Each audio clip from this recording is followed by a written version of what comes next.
Good afternoon, everyone. My name is Charmaine Anderson. I'm the Director of Advocacy for Allergy and Asthma Network, and I am joined with my colleague, Sally Schessler, who is our Director of Education. We want to thank you for joining us today on this webinar as we all get ready for Allergy and Asthma Day on Capitol Hill on May 4th. We are excited about this upcoming event, and we have nearly 100 registered thus far. And we will say, while the environment in Washington right now appears to be more challenging than ever, as it is a time of transition and change, we thank you for being an advocate for patients to gain more attention to our issues and to engage policymakers to move our message forward and take action. So let's get started. Sally Schessler will begin the presentation.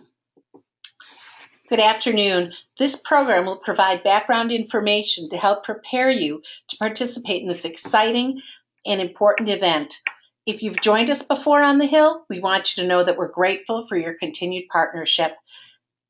If this will be your first time that you participate, let me assure you that we will provide you with the tools to let your voice be heard on Capitol Hill. So thank you for joining us today, as well as on May 4th. Today's webinar will cover several topics related to our Capitol Hill Day. We're going to look at an overview of the 2017 policy priorities. We're going to look at key issues. And when you see the acronym AADCH, that's our Allergy and Asthma Day on Capitol Hill. We're going to talk about the federal legislative process. We'll give you some tips for meeting with members of Congress and their staff. We'll look at AADCH and social media. We'll offer you a look at the schedule at a glance, as well as our Advocacy Tool Kit. And then we will have a time for questions and answers and comments. As you're listening today, please feel free to continue to write your questions into the question box as we move forward, and we will get to as many questions at the end as we can. It's always best to start with what we believe. And at the network, we believe that together, we can work to end the needless death and suffering due to asthma, allergies, and related conditions through a four-pronged approach of outreach, education, advocacy, and research. And we work every day to fulfill this mission. What we work by doing that is to engage leading experts in the field of allergy and asthma and build collaborative care teams with the patient at the center to really achieve those optimal health outcomes for patients. Why do we do what we do? We want to make a difference. We want to make a difference in the quality of life for a patient as well as their family who has allergy and asthma. And we also want to make sure that each patient has access to safe, effective, as well as cost-effective treatment. When we look at the primary disease states of asthma and allergies, we're going to start with asthma. And the numbers really speak for themselves as they illustrate the impact and burden of each health condition. When we look at asthma, 24 million Americans have been diagnosed with asthma. 1 in 10 children have an asthma diagnosis. And so if you think about the average classroom in our country of about 25 children, that means you're likely to see 2 or 3 children in that classroom that has asthma. We look at $56 billion in annual costs related to this health issue. And to me, the saddest statistic on this page is that there are 3,600 deaths annually. One death is too many. And when we look at the death rates, the death rate is 75% higher in African Americans than in Caucasians. And this tells us we have a lot of work to do. When we're looking at the impact of people's daily lives, asthma is the #1 reason that children are absent from school.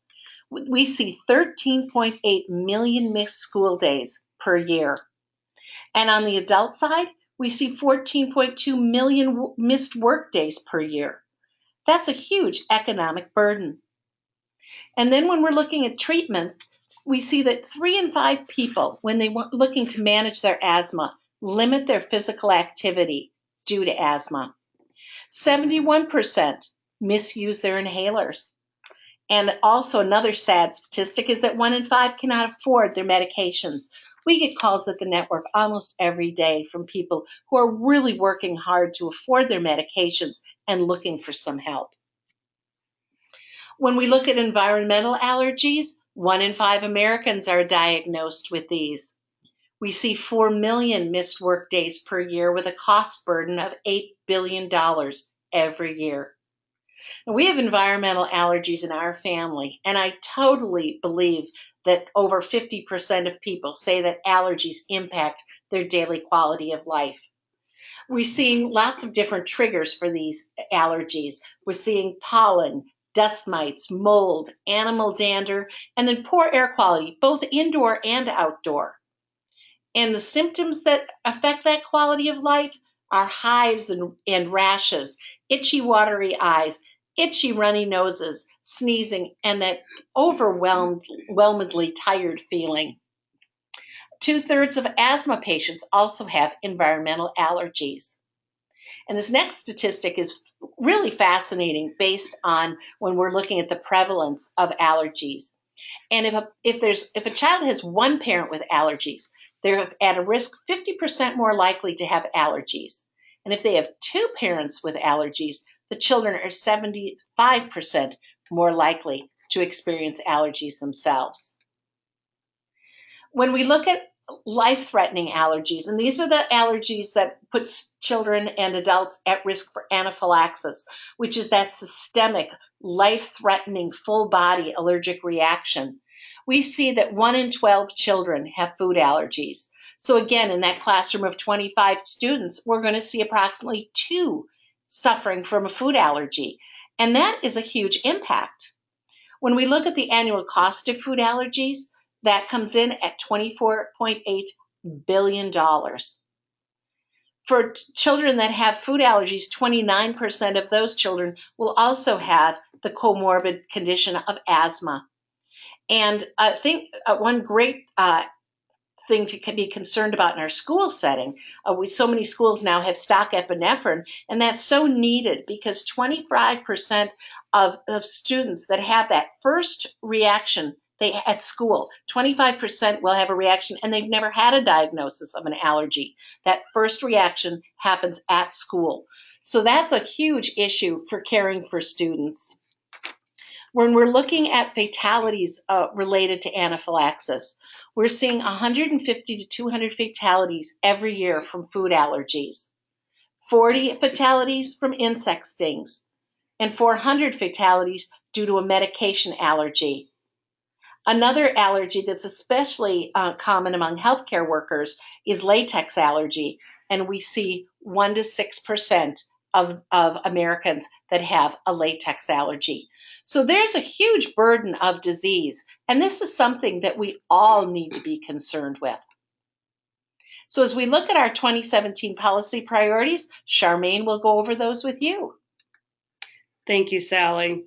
So as you can see, our policy priorities cover issues where we believe federal and state governments, through their laws, policies, regulations, and resources, should support patients and families living with allergies, asthma, and related conditions. And these priorities that we've come up with include safe and effective and affordable medicines, affordable and high-quality health care and insurance coverage, nurses in all public schools, K through 12, public schools, adequate funding for asthma health and research programs, access to innovative therapies and technologies to advance medical treatment, the mitigation of environmental health hazards and addressing climate change, as well as ending health disparities in order to move toward a greater health equity. And out of these policy priorities, we have identified key issues that we want to focus on for asthma or Allergy and Asthma Day on Capitol Hill. As Sally mentioned, our acronym AADCH. And what do we want members to know about? We want them to know 3 key issue areas or topic areas, one of which is access to care. We believe access to affordable, high-quality health care is important to our patient population, which undoubtedly involves those with chronic, life-threatening illnesses, and preventive care and treatment options are essential for patients to live full and productive lives. Within that, there are a couple subcategories that we want to discuss during our visits in Washington. one of which is the federal insurance coverage programs, which include the Children's Health Insurance Program and Medicaid, which primarily meet the needs of our underserved, low-income populations, which include millions of children. CHIP, as it's referred to, funding was provided by Congress until 2017, which is at the end of this year, fiscal year, September 30th, but the program is authorized for funding through 2019. We are requesting Congress fund this program through 2019. In regards to Medicaid, we want to make sure adequate coverage is in place for those who rely on it as the healthcare discussion in Congress continues. Next, we want to talk about treatment options. A term that's used often is called step therapy, which is a way insurers require the least expensive drug to be covered first, rather than the medicine the doctor originally prescribed. We find this way of compromising treatment decisions to be dangerous and time-consuming and can lead to increased costs for the patient in the long term. Another area we'd like to also advocate upon is affordable treatment options. New medical and technological advancements are opening the door for more effective treatment options and procedures. For example, biologics for severe asthma patients. We want to make sure our patients have access to these treatments, particularly those who are covered under Medicare and other health insurance programs, and reimbursement claims are processed. The next bullet point identifies telehealth and respiratory care services. In line with treatment options, we want to see greater acceptance and usage of modern technologies such as telemedicine to complement existing healthcare resources. We see it as an effective way to provide respiratory care services, including disease education and improved disease management. Telehealth also reduces travel time, particularly for those in rural areas. The last bullet point under access to care is the School-Based Asthma Management Program. It's also referred to as SAMPRO. Legislation was passed in Congress in 2004 that incentivized states to pass laws to allow students to carry and self-administer their asthma, allergy, and anaphylaxis medications at school. Later in 2013, Congress amended this law to encourage states to allow schools to stock epinephrine to treat episodes of anaphylaxis when patients did not have their own meds. SAMPRO would add provisions to criteria for federal asthma grants to incentivize states to ensure schools stock asthma quick relief meds, devices, and educational materials, and educate school staff. This particular legislation was introduced in the last Congress by Congressman Phil Rowe from Tennessee. At that point in time, in the 114th Congress, it was bill number HR 4662. We have been in conversations with Mr. Rowe in our hopes that in time to come, he will reintroduce that legislation so we can strongly be advocates for it. The next key area we want to also identify and advocate for during AADCH is asthma and allergy program funding. Pretty much straightforward. There are 3 federal program categories that support our patient population: the CDC, the Centers for Disease Control, the Environmental Protection Agency, and the National Institutes of Health. They support our patient population through data tracking, they provide resources, they do community outreach and education, and research. The last area that we want to advocate on is the United States Pharmacopoeia's Chapter 797, otherwise referred to as USP 797. This issue involves proposed new requirements by the USP for compounding sterile preparations for allergy immunotherapy, also referred to or also known as allergy shots. Currently, allergists have a special exception to prepare allergen extracts in their offices. Among other reasons, any changes to the existing compounding requirement could limit patient access to allergy shots, as it would be highly unlikely allergists would be able to continue to mix allergen extracts for their patients in their office. If any new requirements are approved, we believe access to allergy immunotherapy would be limited and cost of care would rise while disparities in healthcare would be increased and overall patient health would suffer.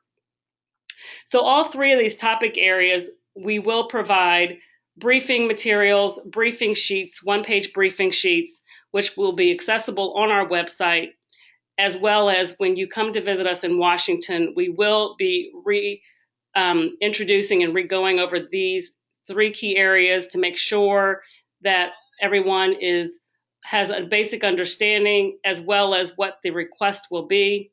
There will be talking points available as well to allow you to have a comprehensive and very to the point conversation with your members of Congress and their staff. And those who have not participated and or have an inkling as to how Congress works, we want to give kind of a basic introduction for those who do not know on how a bill becomes a law. And just for the sake, and I won't belabor too long, but just for the sake of discussion and to kind of go through some of the key points, every law starts with an idea. And basically a legislation is then drafted and introduced in Congress by any member, whether it be in the House or the Senate. The bill is then referred to what is called a committee. Each committee in both the House and Senate have particular jurisdictions based on the subject matter of a bill, at which point that bill is then discussed amongst those members in a group to make any changes to the bill. They then vote to accept or reject the bill before sending it to their respective chambers to have a vote and discussion on the floor. Once those bills have made their way to the floor, votes and debates and amendments are offered, at which point in time after the vote, the bill is then moved into what is called conference, which allows both House and Senate members to work out the differences on their respective bills. And at the end of the day, you want them to come out with a single bill that they both can agree upon, at which point in time they send it to the president for him to sign it into law and or veto the bill. If he decides to veto the bill, it requires a 2/3 vote in Congress to override that bill, but then both the House and Senate must vote to pass the bill. And just to give you perspective, in the 114th Congress, which each Congress lasts 2 years, from January 2015 to January 2017, there were over 10,000 bills introduced, and only 329 bills were signed into law. So just to give you perspective again on how many bills are introduced and how many actually become law, as you can see, are far and few between. And more often than not, as you can see with a 2-year cycle, as far as congressional cycle on the House side, senators are in office for 6 years, unlike House where they're in office for 2 years. The advocacy efforts, a bill moving through Congress, an issue moving through Congress can take a multi-year effort. So not necessarily all bills become law the same year they're introduced. And this next just gives you a general graphic of basically how it all works. Again, starting from an introduction of a bill, it moves to the committee action, at which point in time both the House and Senate make determinations, recommendations, changes. They come to the center as far as going to conference, at which point in time, if they can conference out their differences and come to an agreement, the bill is then sent to the president for signature. As we move into how do you actually have a meeting in Congress and with their staff. And just as a tidbit of information, as far as having meetings themselves, they don't necessarily always end up in your member's office. Oftentimes there's limited space because either there's other meetings being held or sometimes the groups are too large. So you can oftentimes have a meeting in a less than ideal situation and or condition where it's in the hallway or it's in a smaller room, or it's actually during a point in time where the member is walking to the Capitol or to another meeting. So just be flexible as in when and how the meeting is held. And at the onset of the meeting, it's most appropriate to ask staff how much time is being provided or do you have to have for the meeting? Because more often than not, they'll give you about 15 minutes, but sometimes it can be much shorter, and I'm talking like 5 minutes. So we want to make sure your points are very succinct and to the point. So at the beginning of the meeting, it's important to obviously introduce yourself, be very brief. If there's more than one person in the room with you to have the meeting, do very brief introductions and identify a person at the onset as to who will be the spokesperson. It's important to ask staff and or the member, are they familiar with the conditions of allergy and asthma? If they are not, please provide a brief synopsis as to what allergies are to you and or asthma.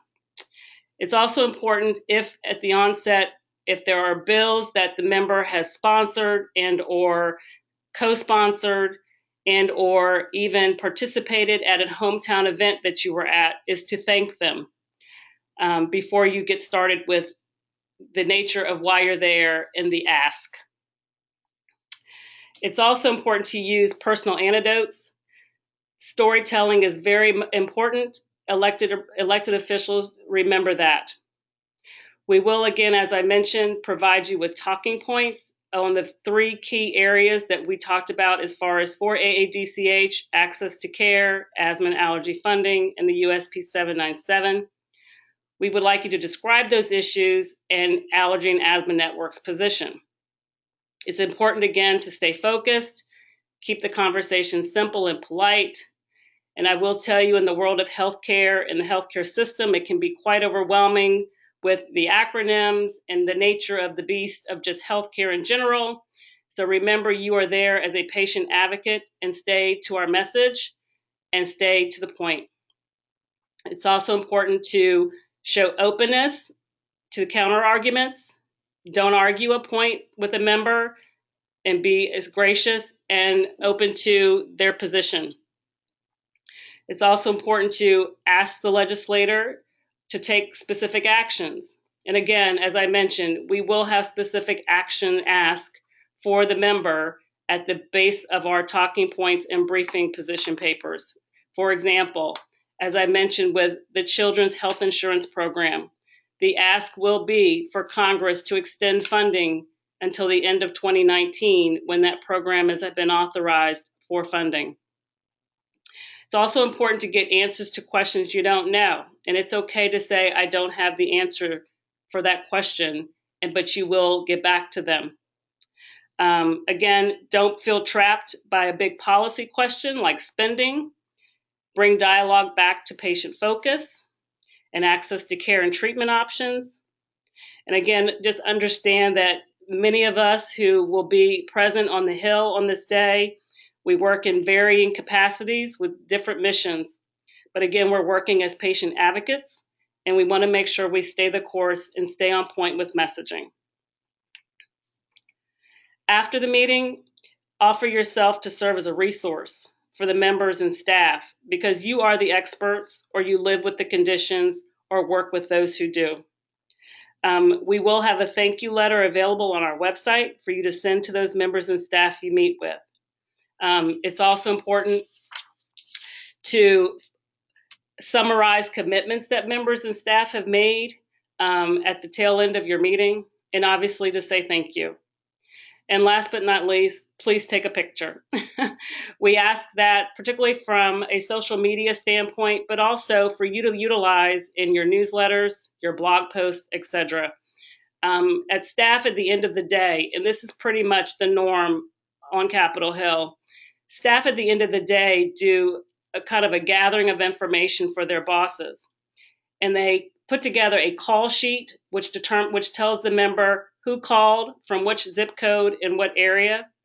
They also take note as to how many social media tags the member has. And they also take note of how many meetings were held and with whom.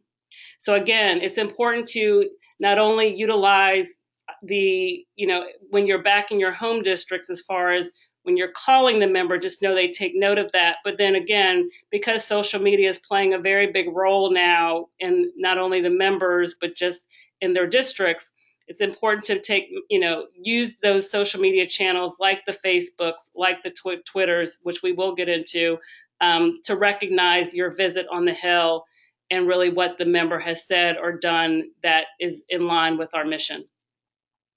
And again, as the next bullet point says, we do encourage you to post any pictures on social media. We have a hashtag that we're using for our Day on Capitol Hill, which is utilizing the hashtag sign and then AADCH 2017. So any posts that you do on Facebook or on Twitter, we hope that you would use that hashtag.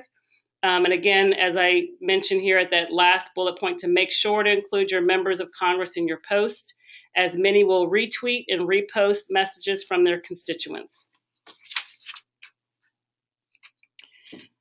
So moving into social media, and some are much more savvy than others in this space. So please use at your own discretion and level of comfort, but we do encourage you to use it if you are able and willing. And just a couple things as it relates to social media. We first started using social media to promote our AADCH event and the meetings we held last year. So as we continue to perfect our efforts in this space, we invite you again to take part in it.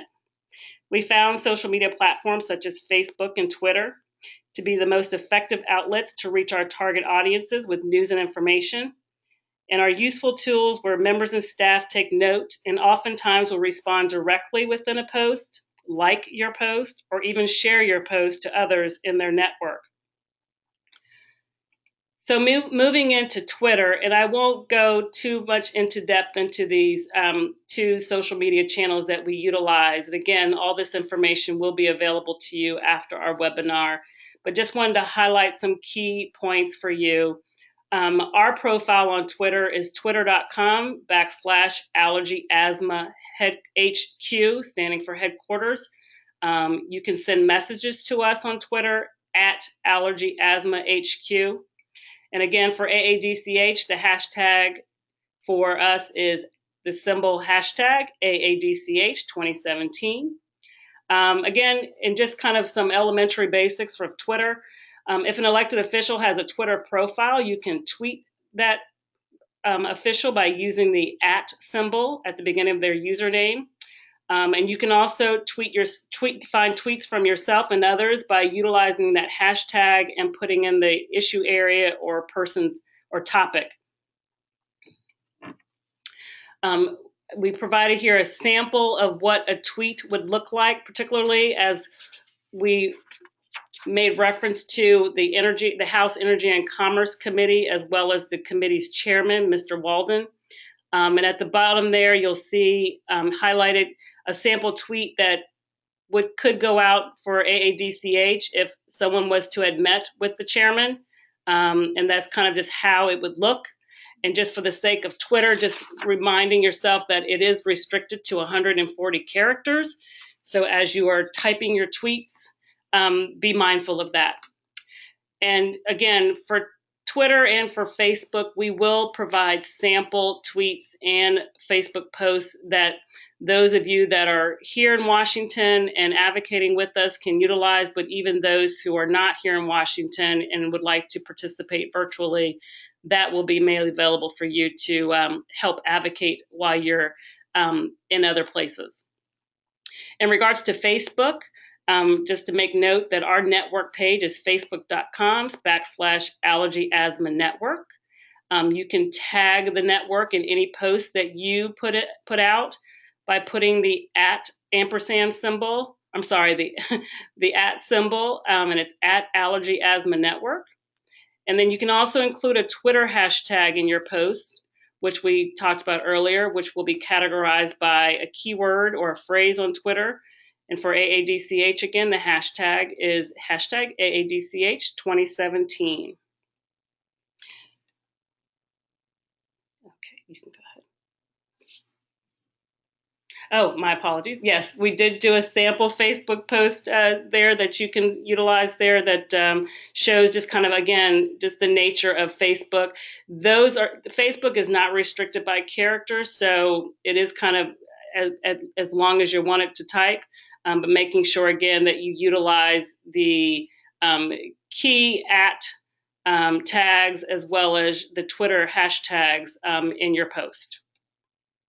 And again, we encourage you to publicly share your experiences and advocacy messages online during and after AADCH. So, looking at our schedule for the day, this kind of fluctuates just a tad from what was on our website as far as the Capitol Hill visits and the wrap-up reception. The day starts off with a breakfast briefing, which again, we will go over all the key issues and advocacy items that we would like you to discuss with your members of Congress, and make sure that all questions are answered or remaining questions are answered. We will also provide you with a hard copy and or answer any questions in regards to your schedule. We do have an outside company working with us to schedule meetings based on your zip code when you registered for AADCH. So they will be also on site to answer questions. As far as your actual schedule, most of that will come electronically to you via email with a code. So you'll be able to literally, you can download it on your phones and or print it out. But again, hard copies will be made available the day of on site at the Washington Court Hotel, which is blocks away from the Capitol, where you can actually walk if it's a nice day, or taxi if it's not. The Capitol Hill visits, we will start them actually around 8:30. On Thursdays, more often than not, members are flying back to their districts for the weekend. So it's kind of a timing issue whether members want to do early meetings so they can catch later flights. So hence, instead of that 9 a.m. Capitol visit, some folks may have an 8:30 a.m. visit, at which point in time we do plan to wrap up the breakfast briefing, hopefully around 8 a.m. or a little after, in order for folks that do need to leave can get going, but more importantly, so everyone can, get any remaining last minute questions answered. At noon, we will have a lunchtime briefing. We have members from the Congressional Allergy and Asthma Caucus that'll be joining us, along with a representative from NIH, as well as some key thought leaders and patients and families. That will be a 1-hour lunch briefing. We will also have Hill staff that will be joining that briefing. It's more of a lunch and learn for them. So we'll be able to have a great, robust discussion amongst all those that will be presenting and the members of Congress who will be providing remarks. The day will continue with meetings on the Hill. We will wrap up at the end of the day back at the Washington Court Hotel for a reception, where I understand that there will be a presentation of sorts from EPA, and conclude the day. Again, we will provide a lot of information for you the day of, as far as packets of information, not only for yourself, but also packets which we call leave behinds. So those packets that you will leave with with the members and staff that have key information as far as our policy position, as well as our key advocacy issues, and then contact information so we can make sure to do follow-up. The one other thing I forgot to mention is in regards to the Congressional Caucus for Allergy and Asthma, we are also going to make sure that during those meetings that we have, individual constituents making the request of their member, if they have not already joined, to join that caucus. We work with that caucus extensively as far as helping to get the word out about allergy and asthma and related conditions, but also to provide educational briefings on the Hill for members and staff. So it's very important that we, make that message strong and clear as far as getting a robust number of members. Right now, I want to say we're close to about 60. So again, we will make sure that we provide information as far as the current list of caucus members, and those that you will know at what point in time your member is part of that list or not, to make sure that they are included. And then last but not least, our Advocacy Tool Kit information. There will be information on our website. If you go to our website at www.allergyasthmanetwork.org under Advocacy, and there is an Allergy Asthma Capitol Hill Day link. On that link, you will see a lot of information pertaining to the day. You will also see on the side of the web page information, which is our toolkit. It will provide you with the AADCH schedule at a glance. It will have all our policy priorities with more detail.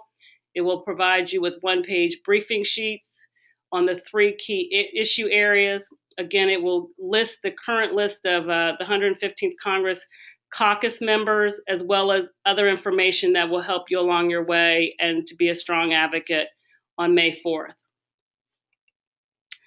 And again, that is the website page or the website address for you to utilize all this information, or to gain all this information. It will be up and available to you. I want to say most of the materials have already been included or uploaded on our website there. So please take note of that email or that web address and get further information. And last but not least, we'd love to answer any questions or provide any and make sure we give you some good answers. And if those that we can't necessarily answer today, we'll be sure to get back with you. And of course, myself, please email me or give me a call if there are additional questions or concerns that you have outstanding after the webinar. Well, Charmaine, our first question today is, will this presentation be available after today? Yes, it will. It will be up and available on the website tomorrow, if not later this evening. And again, that web page address that we provided, the www.aadch2017.org, it will be available there hopefully either this evening or tomorrow, along with all the slides that you have seen. Okay, another question. On Capitol Hill Day, will I visit my legislator or a representative from another state? That's a great question. Again, we are right now currently scheduling appointments based upon who your member in Congress is, based upon your zip code. That's kind of how Congress works. They work off zip codes. Although we may have you join other groups that may have one person or where we feel that another member needs to be penetrated as far as introduced to our issues, that is in a key position, whether it's a committee chairman or a subcommittee chairman and the like. So again, first and foremost, you will be meeting with your member of Congress and or staff, and then we may ask of you to join other groups. Okay, we have one last question. Does it really matter if I contact my legislator when a bill has been introduced? Yes, it does. Members of Congress here well, let's say their days are very, very full. And it is important for them to hear individually from their constituents based upon what matters most to them. It helps them legislate. It helps them determine what the issues are in their districts. And yes, sometimes it seems like it's kind of going into a small hole. But I tell you, I've been doing this for almost 30 years. And it's very important for members to get a sense of what matters most to who they represent. And yes, many of them have other key positions and roles on committees and other issues that are much larger than their constituent base. However, in order to legislate effectively, they need to hear from those who vote them into office. And again, as they legislate, whether it's for asthma and allergy issues and other outstanding issues, they won't necessarily know how to legislate appropriately if they don't hear from those that matter most to them. Well, we thank you so much for joining us. Here is contact information for myself and our president and CEO, Tanya Winders, who is traveling today. So I apologize she's not with us, but we had a great person with us here by having Sally Shessler with me. So again, here's our contact information. We look forward to you joining us on May 4th. We're excited to have you. It'll be a great day. And We'll make sure that all this information, again, is available on our website. And again, we will revisit all this information, particularly the issues, the morning of May 4th at the breakfast. And we thank you so very much. And at this point in time, we will conclude this webinar, and we'll see you May 4th.